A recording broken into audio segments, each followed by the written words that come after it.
What's up, family? All right, it's Sunday, and I posted a video yesterday. Oh, you guys, I'm so excited. Good morning. Shalom. I'm so excited to release this testimony this morning. I wasn't, expecting to share so much of my journey on here, but I'm actually really happy to do it. And God has put it on my heart this morning that I need to get it into a little bit more about my own journey to express the difference between my will and God's will in this journey to kingdom marriage, in this journey to holy matrimony, and this person that God has for me, that He has told me is my kingdom spouse. So after I posted my video yesterday, if you haven't watched it, go watch it. It's entitled, How Do You Know If He's the One? Kingdom Spouse Confirmation. And I just shared, a couple of the ways that God is continually making it known to me that He is indeed the one, even though we have not been speaking in this time, and He did move away. So this person contacted me and said, I'm kind of going through a similar situation. And you mentioned in your video that you tried to pray him away. So how are you discerning or knowing that him going away is different than, is not your own, personal desires and your will in wanting to be with him versus God's will? And so there's some misunderstanding in what I was saying in the video, meaning like me personally trying to pray him away and the idea of him moving away. So God brought me to a really great scripture this morning. I'm going to share it with you. It's in 1 Corinthians. And I'm also going to share a little bit about the journey that my kingdom spouse is on right now and how it's so purposeful where he is and that he is away for a reason. And also me trying to pray him away wasn't necessarily me trying to pray him away before he left. So the timeline of that is different. So I tried to, in my own insecurity, I just want to make this clear, out of my own insecurity and my own past trauma from long distance relationships. I have been in a long distance relationship before. And this person from my past cheated on me a lot.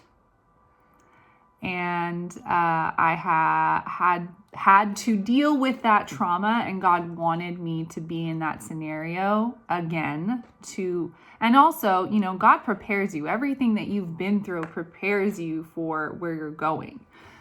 So that might be confirmation for someone to know that maybe the situation that you're in right now with your prodigal spouse, your kingdom spouse, might look similar to a situation that you've been in your past that was not healthy. And so having to move through that makes you rely on God. So that's another key indicator, is if you're relying on God more because this person is now in your life rather than less. Me relying on God less would be if when he moved away, I begged him not to go and he stayed. Or when he moved away, because I threw a tantrum with God, not with my kingdom spouse, when he told me he was moving away. So he moved from our hometown in November of 2019, and we met in July of 2019. So it was just a few months after we had just met, and I was still trying to kind of like realize what was going on in our relationship and God bringing us together. So it was a healing journey for him to move away. He had a lot of family ties here that he needed to move on from. And that's also in Genesis, you will leave your father and mother and then cleave to your wife. So he needed to gain independence from his family. He also had a lot of pain from the jobs that he had been in and out of here locally and wanted a fresh start. He's also 9 years younger than me, and I met him when he was 24. He's 26 now, and he'll be 27 this year. And anybody who knows, especially in the United States, those years of growing up going from when you turn 18, you become an adult. So that's this whole experience in and of itself. Then you go through the education years, or those young adult years until you turn 22, 23, going to the bar at 21, partying a lot. So when you turn 24, you're still kind of in that, when I walked as a child, or when I was a child, I did childish things, right? So he's becoming a man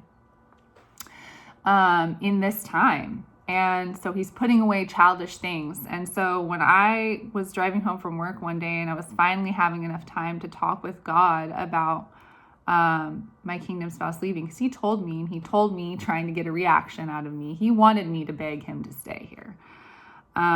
He wanted me to throw a fit, which is a pattern from his old abusive relationships that he's been in, where women have just been abusive to him and, ran the whole show basically by complaining or being manipulative to get him to do what they want him to do. And he, has that passive spirit over him from his childhood, that chain that's around, that stronghold that's over him, where he gives away his power. And so we're both very good for each other in that I had to learn in him leaving to trust God, to rely on God more, and for him to learn that I'm not going to beg him to stay. And I'm not like those other women that you've been with. I'm actually a woman of God, and I don't need you. I would love for us to be together right now, but I also understand that you're not ready for that, and you have some things that you need to go do and take care of. He also needed to pay off some debts. We were both in that job together. We knew a lot about our financial past, our financial history. And so that person asked me that this morning, how do you know the difference between your will and God's will? And I was like, well, honestly, there's a lot more to the story. And quite frankly, I've lived it. I've lived it out. Trust and believe. If I was just in it for marriage, I could be married by now. I was previously in a past relationship where I got engaged. I'm going to talk a little bit about the relationship that I had before, or the familiar spirit with my ex-boss before I met my prodigal kingdom spouse, and how that really, that was the nail in the coffin for that spirit of lust for me. I had had enough of that lying spirit. So I've been on a journey, and I'm 35. I've lived a lot of life, and the life that I've lived up until now has been very full. I'm a woman who does a lot of things. I do a lot of volunteer work. I give a lot. I'm involved in my community. I'm involved in my church. And I also have my own business. And I was working, jobs here and there throughout these last 7 years of me having my business. I was still working full time. And I take care of my family, and I love my friends, and I travel. So I've lived a very full life, and I've gotten to the point where God is like, this is where I want you, and now I want you to focus on preparing to be a wife and a mom, because I've done everything up until the point where now it's time for me to get married and to have children. And the purpose that God has for me in my marriage is to have children for the lineage of God's kingdom, to continue that bloodline. So this is not my will. And when I met my kingdom spouse, He was not somebody that I would have picked myself. Not to say that he's not attractive. I think he's very handsome. He's a lot younger. And yeah, I was like, yeah, there's no way. I was like, yeah, there's no way. This is what you want from me, God. So yeah, he won't be, your kingdom spouse probably won't be what you've idealized. And there will be things that both of you will need to learn and to pray through together. And the relationship should always bring you closer to God, not further from God.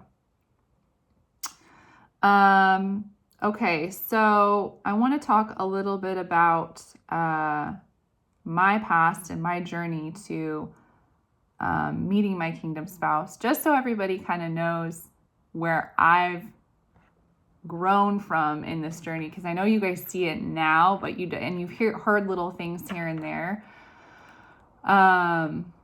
But everything led up to me getting this job, and him being my manager. Everything led up to that point, okay?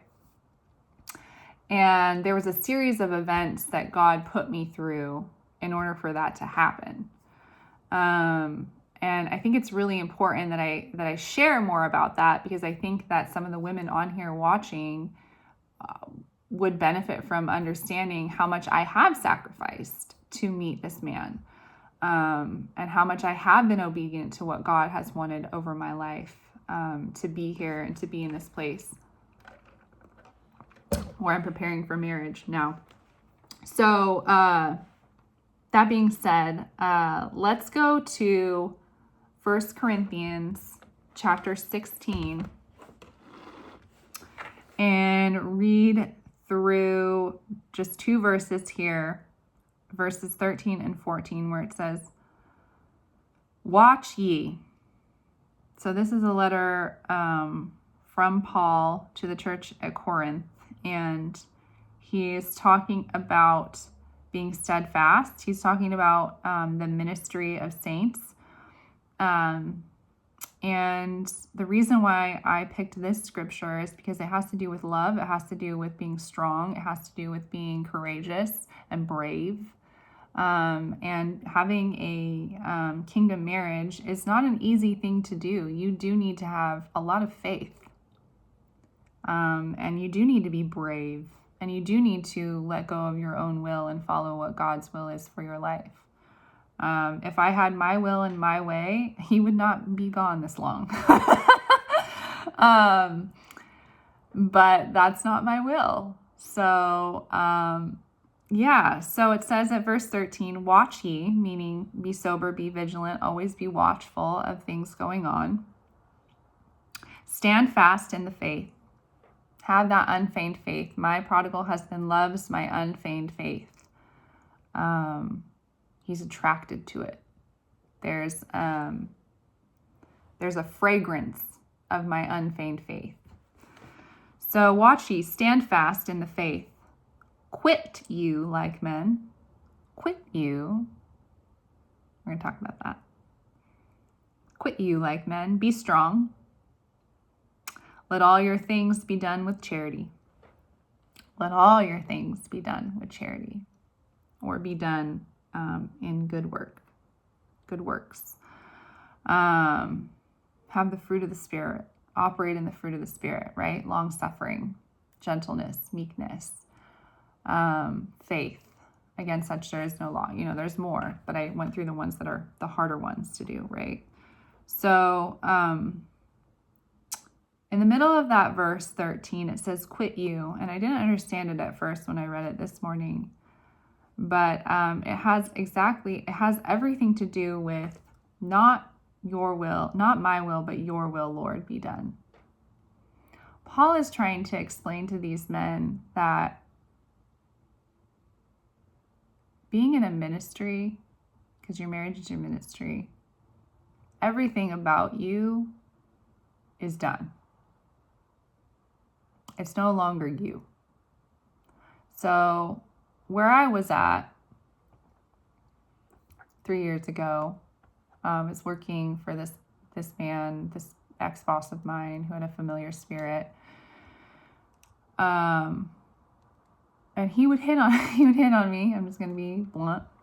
He would hit on me at work, and he was a man of God. And I had recently ended my engagement, and he started kind of poking the bear a little bit. He'd ask me, you know, do you want to get married, or how many kids do you want? He'd ask me at work. It was just really inappropriate. And I just couldn't see anything in that time of my life. I was still really, really broken. Because I got out of a very physical, emotionally abusive relationship with my ex who I was engaged to. Like I said, I could have been married by now if that's all I wanted was to get married. So I gave that up, and that was a huge sacrifice. And I still had this job. I was still working for this ex-boss. And one day he was like, I'm in love with you and I want to marry you.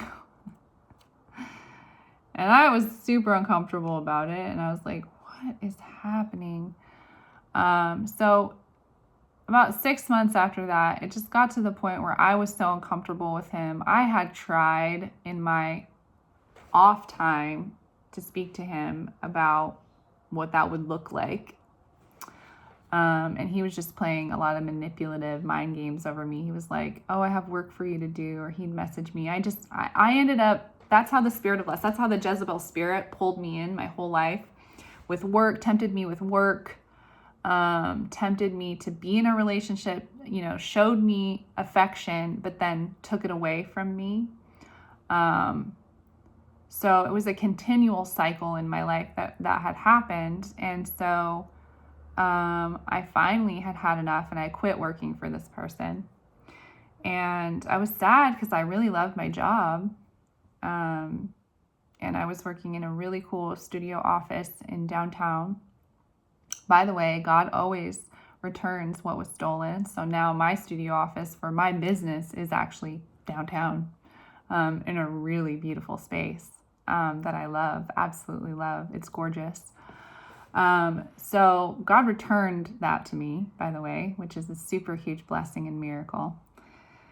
And so throughout the rest of that year in 2018, I had planned a trip to Europe later that year. And so when I was in Italy, I kind of gave some of this testimony to you guys in another video, how God spoke to me and said that I would get married and I would have kids. Now, I told you guys I've lived a lot of life. In my previous relationship that I was in, where I was in this abusive relationship, I knew that if we got married and had kids, that these children would be tortured, essentially. Like, I was just like, we can't have kids. I just knew the mom in me and the woman in me who wanted to have kids, who's always wanted to have children. I've always wanted to be a mom since I was a little girl. I played baby dolls. And so I was a very, very little girl. I played house and played baby dolls. That was my favorite game to play. And I remember I was driving home one day in the car, and I just surrendered it to God. I said, Lord, I lay this down. I'm okay. If I'm going to marry this man who is abusive to me, I'm okay to not have children. And I surrender that. I lay that at the throne, I lay that on the altar as a sacrifice. And it was a really, really difficult moment for me. I remember I was 29 years old, and God spoke over me in the car, and he said, Sarah, you will be a mother to hundreds of children. And I was like in tears, because I just thought that would be in heaven, maybe there would be children that didn't have a mom, or, children that were aborted, or children, I just imagined me in heaven with like hundreds of children. That little kid's story where the mom she's like on stage, it's like a ballet story. I think it's in like the Nutcracker, but she has this huge skirt. And all the little children are running around her and hiding in her skirt and coming in and out of her skirt because she has so many, she can't keep track of all of them. So I just had this like image in my mind of me sitting with a big dress on and a skirt on in heaven, surrounded by hundreds of children, and me just like reading to them and teaching them. And I was at peace in my heart when God gave me that revelation and he told me that. So I said, okay, that's fine. If I don't have children on this earth, I will have them in heaven. That's fine. That's okay with me, God. So I gave that up. Okay. Like I was fully quitting myself. Okay. I quit me. I quit what I wanted. And then fast forward to me going to all these beautiful places in Italy and in and out of cathedrals, praying to God. And I was in this moment of just desperation with the Lord. And every time I kneel down in a church and I just bow my head and I'd say, "Oh Lord, have mercy on me and forgive me of my sins. Hear the humble prayer of your servant." Because I was sorrowful from everything that had happened to me in my life. And I was truly on a pilgrimage. I was in Europe for 3.5 weeks, traveling all through France, Italy, Spain, and Portugal. And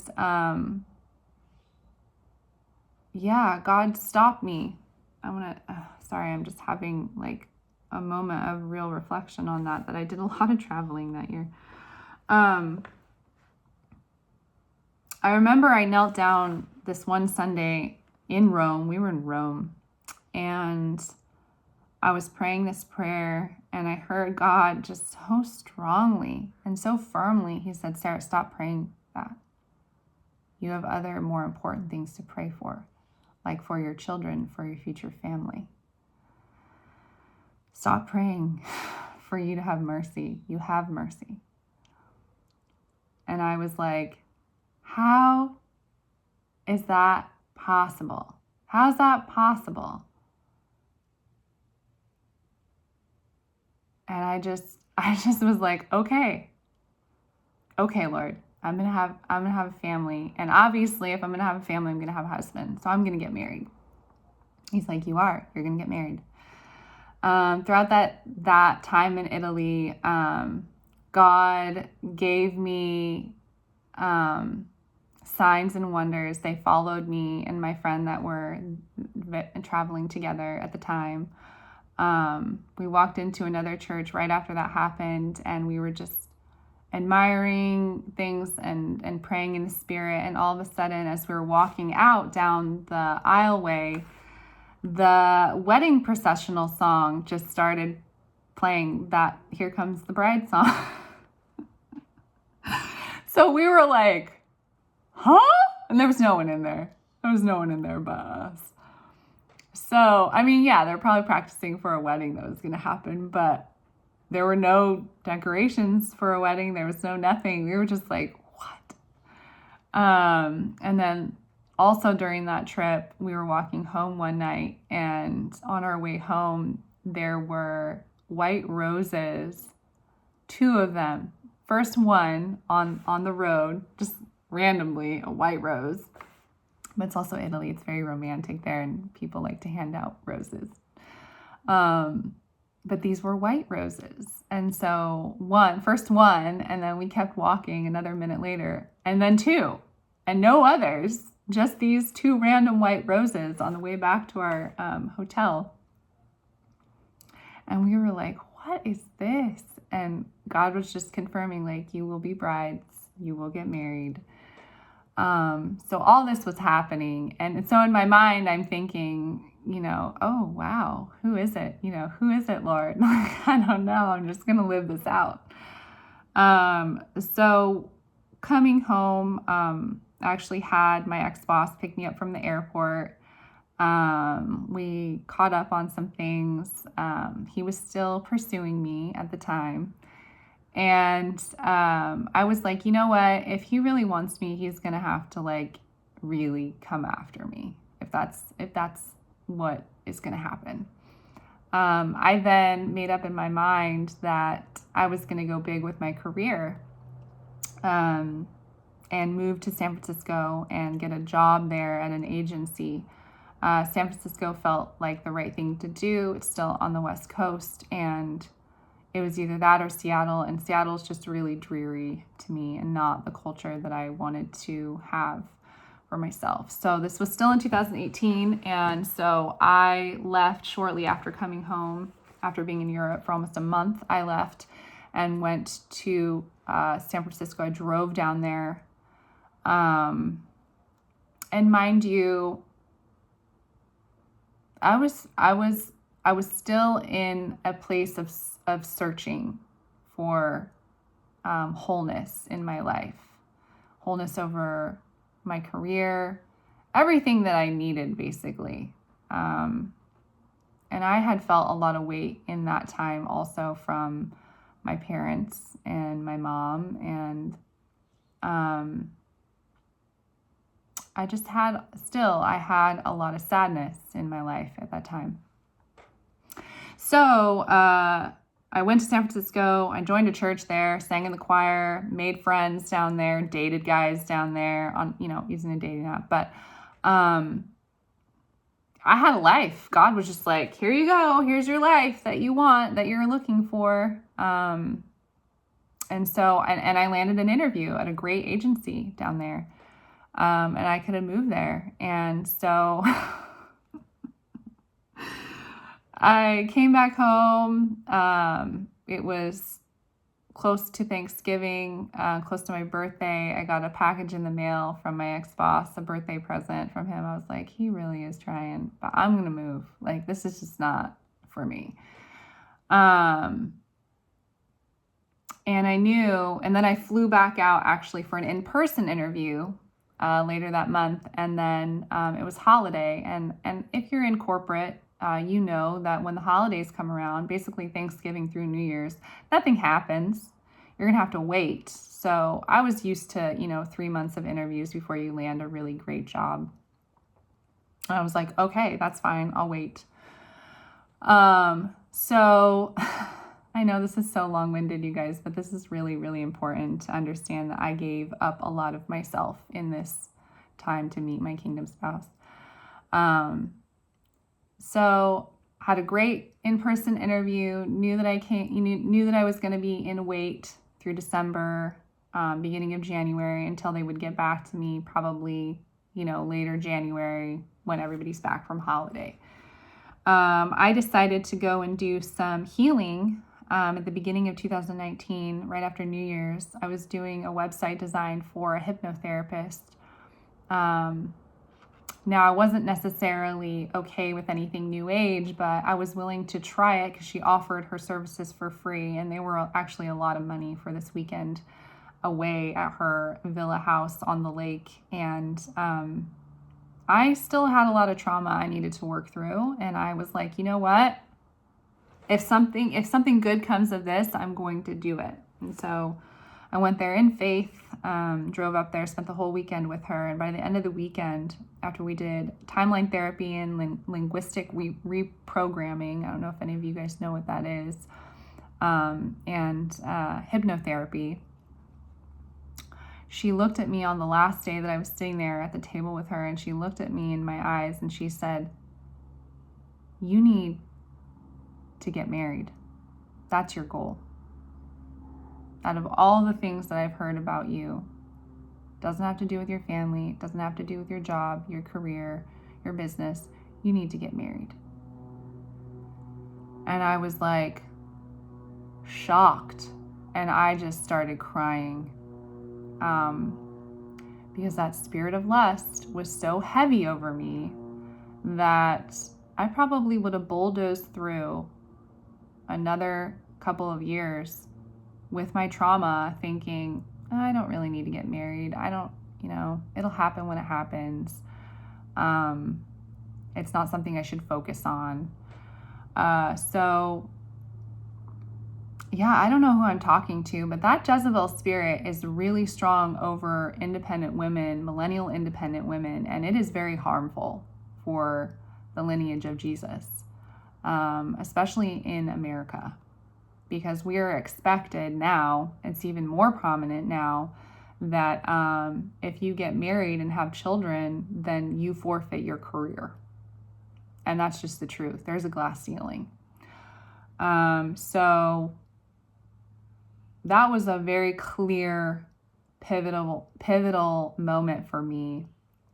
And then, of course, I didn't land the job in San Francisco because of funding reasons. Thank you, Lord. I did not want to be in San Francisco during the pandemic. That city shut down and was turned very violent. So God's will, not mine, right? And so then throughout those next couple of months in that year, I had to let go of my ex-boss, and that was a whole thing that I went through with the Lord. I did a lot of walking with the Lord in that time from January to July. I did a lot of wilderness with God. And in that time when I let my ex-boss go, God spoke to me very clearly, and he said, Sarah, even though this is a man of God, you could marry him. You could marry him, because I had asked him before. Obviously, I'd asked him before, God, do you want me to marry this man? And he said, you can. He's a man of God, and you would have a godly marriage with him. But then God spoke very clearly over me. He also let me know that there was another woman in the picture very early on. This was in early March that he let me know that another woman, that this other woman was interested in him. So that's another thing. The Holy Spirit won't keep things from you. So if you're meant to know that something else is going on, you will know. He will let you know. Not my will, but God's will. So I said, Lord, I'm so heartbroken, because I gave him a chance. I really did give him a chance. And God was like, you can be with him. And he was still pursuing me, still messaging me quite often. And so I had a hard time letting it go. But the thing that really helped me let it go was when God said, you know that your purpose is in philanthropy, fundraising, helping non-for-profits, your business, what you do. You are a leader. You are a strong woman. And the type of husband that I have for you is going to be somebody that can watch your chair at an event, that can clap for you, that is proud of you for all your achievements, somebody who will have, no problem taking care of the kids with you, taking care of the home life with you. You are a business woman, okay? So the husband that I have for you is going to be somebody strong, who's strong enough to know your strengths and support you in that. And this ex-boss was very manipulative and demeaning over me in my growth. He stunted a lot of my growth in my career. And he was pretty controlling. And so that was another thing. I knew his expectation and what he wanted was not something that I would fit in. And God also said, you know what? If you wanted to have a lot of kids, which I do, I love kids, and I'd love to actually also be a foster parent one day. And that takes a lot of grace and a lot of patience, because these are not your children and they're coming from other families and you're not adopting them. So that means you could get them for 3 weeks or you could get them for 3 years. You don't know. And my heart is big enough to do that, because I am older and I would like to have a lot of children in my home. And that's one way to do it. So my husband has to be capable of handling very high stress, emotional situations. And I just knew, in working so closely with this ex-boss of mine, that when things happened to him in his job and in his work, let's just say he struggled with depression and he struggled with stress a lot. So God was like, he will have a simple marriage, and that's fine. He will have a simple kingdom marriage, but that is not the marriage for you. So again, in this journey to kingdom marriage, your ministry is all of you, right? Being a foster parent is not about me, right? I'm being a parent to other people's kids who couldn't be parents, okay? Having a ministry and helping other people is not about me. And my husband has to be able to be equally yoked in that. He has to be able to manage stress, manage having kids in a household, manage having a wife who owns a business, who's very successful, who does a lot of non-for-profit work, and stand by her and be like, that's my wife. She's amazing. And not be intimidated by that. So again, this is a journey, you guys. So when I finally went through all these hoops, right? And I even tried to get a job in Portland, and that was a whole familiar spirit thing with the owner of that company too. Thank God I didn't go to Portland. There was just so much chaos during COVID. I'm sure you saw the news for that, and very expensive to live there. Just almost as expensive as San Francisco. And I live an hour away from there, so not worth it. Anyway, so said no to this job, had closure. All of this happened on June 10th of 2019, and my mother broke her hip. So God was like, Sarah, surrender. I want you in Salem. I'm placing you, I'm planting you in the city of Salem. Surrender. You're here. And I just went, well, Lord, if you want me here, fine. I will look for a job here. And I spent another week just applying to every single job that I could get my hands on that was in the salary range that I knew I deserved, and in a job that I could be a manager, because that was what I wanted. I wanted to be at that level. So applied to so many jobs outside of Salem, a bunch of jobs in Portland still. Actually interviewed with another job over the time that my mom was in the hospital. I was with my mom in the hospital quite a bit when she broke her hip. And my mom has some brain damage from alcoholism from her past. And so the drugs that she was on, this is a whole journey, you guys. I went through a whole journey in 2019. I'm not even gonna lie. When she went through her surgery, because they put you under, right? And they give you certain medications to numb the pain. So that imbalance in her brain, she needed to come back to a place of, what's it called? I forget what they call it. She needed to find her new normal, basically. And if anybody's been with somebody who's been under anesthesia, who's older, who's had some mental health issues, it's not pretty. And it's not fun. So I was doing it all. I was still, striving, trying to get a job in Portland while I was in the hospital with my mom. All of this happened in June, right before July, okay, when I met him.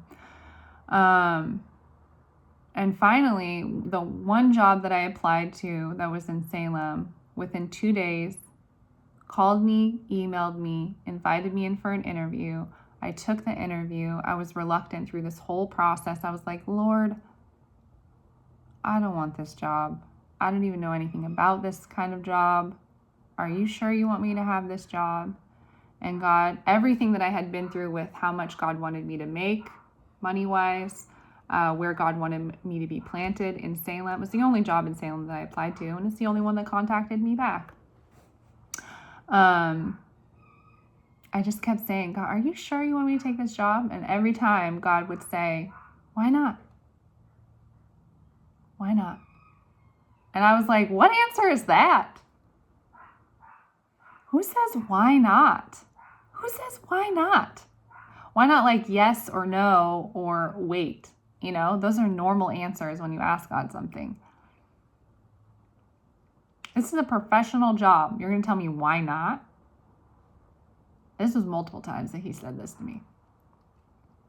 So I went in for the final interview with the head overseer manager of the office. And I walked in there and I was like, I'm going to have to turn it down. I was like, I'm going to say no. I'm going to say thank you for your time, but no thank you by the end of this interview. I was like, I'm not taking this job.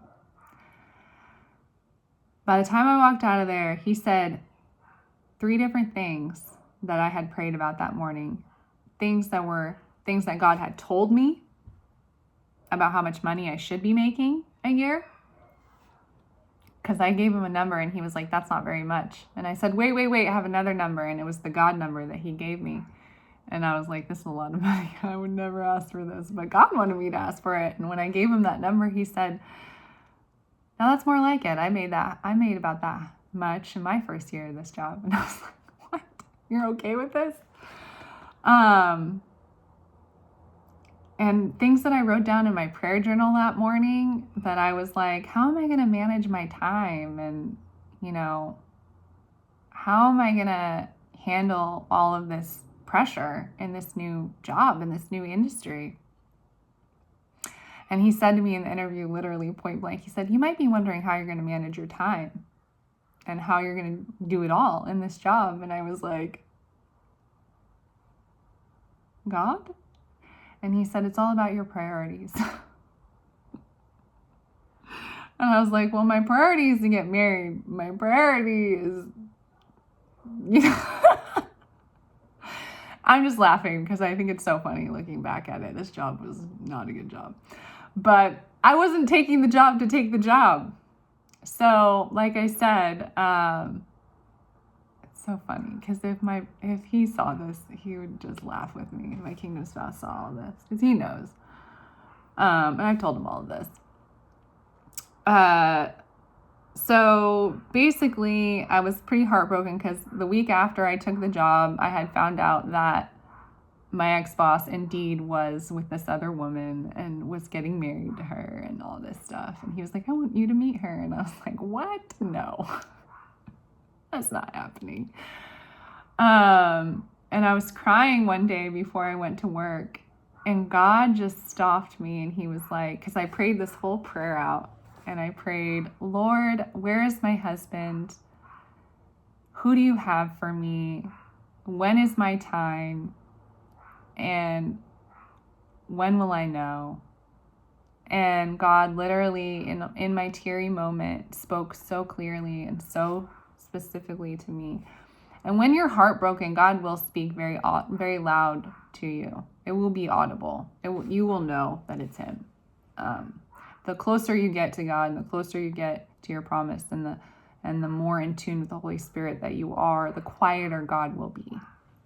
So in this moment, God spoke to me in 2019, this day before I went into work, and after I prayed this prayer, and I can read you what I wrote down, and it was like 4 or 5 questions, and God spoke very clearly, and he said, Sarah, it's happening. It's right now. He's right in front of you.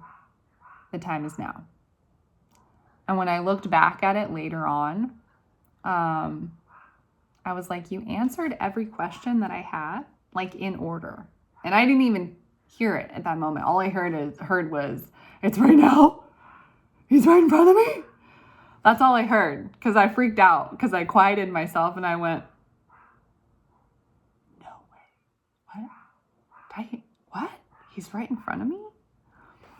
So, long story short, there's been multiple confirmations for me with this man, and multiple sacrifices along the way that have not been my will, but God's will over my life. And so, as we all know, charity suffereth long, right? Is long suffering.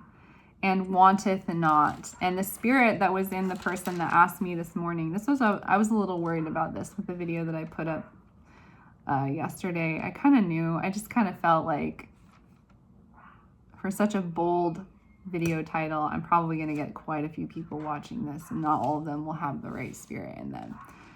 So that's in Corinthians, right? Now I'm not even remembering where that verse is, but I want to read it. It's about charity.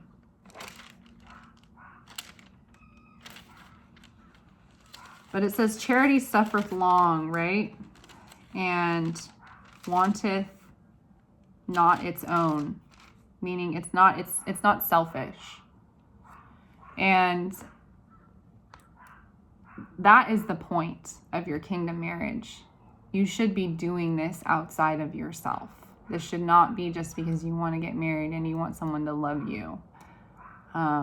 Because I know God has promised me children, and I know in that promise there's marriage.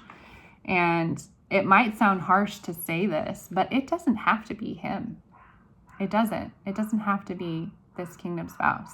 And if God were to take him away, because he has free will, he could go after his own lusts in the world. And I didn't know when he left if he was going to meet somebody or not. I had to give that up, and I had to trust God that he wouldn't. I didn't know how long he would be gone. I didn't know if he would ever return. So my fears in that were, well, let me just pray him out of my life. That's an easy answer, right? You showed me the limits of this ex-boss of mine in prayer when I prayed over him. Show me, that's what I kept saying. I said, show me his faults, Lord. Show me something wrong about him, and I'll move on. And nothing. He didn't show me anything. He showed me the beam in my eye. That's what he showed me.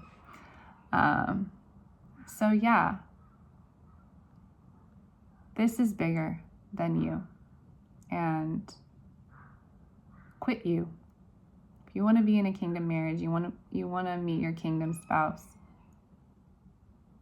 quit being your ego, quit being you, and be everything for God.